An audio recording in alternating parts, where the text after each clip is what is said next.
প্রতিনিয়ত এই প্রেস ক্লাবের সামনে হাসিনা ফ্যাসিস্টের বিরুদ্ধে অনেক ছোটখাটো রাজনৈতিক দল বলেন, পেশাজীবী সংগঠন বলেন, সবাই ইউনূস সরকারের কাছে তাদের দাবিগুলো পেশ করছে।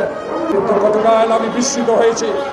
আপনি নাকি, আমি পত্রিকায় দেখেছি, কতটুকু সত্য আমি জানি না, আপনার এনসিসি নেতাকে বলেছেন আমার পদত্যাগ করা ছাড়া কোনো উপায় নাই। কতটুকু সত্য আমি জানি না।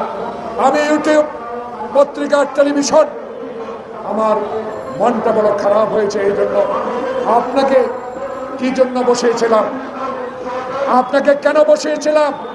9 মাস আপনি কি সেই পথে এগোতে পেরেছেন? পারেন না। না পারার কারণ আমরা জানতে চাই, না পারার বিষয় আমরা জানতে চেয়েছি।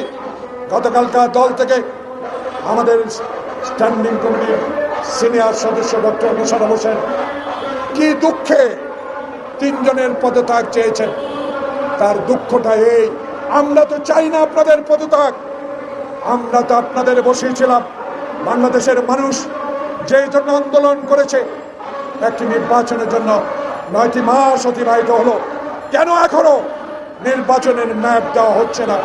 তাই আজকে কাদের পরামর্শে, সলা পরামর্শে, কাদের কান কথায় এখনো নির্বাচনের তফসিল ঘোষণা করা হয় নাই। তাই আমাদের দল বাধ্য হয়ে বলেছে আপনাদের 3 জনের আগেই পদত্যাগ করতে হবে।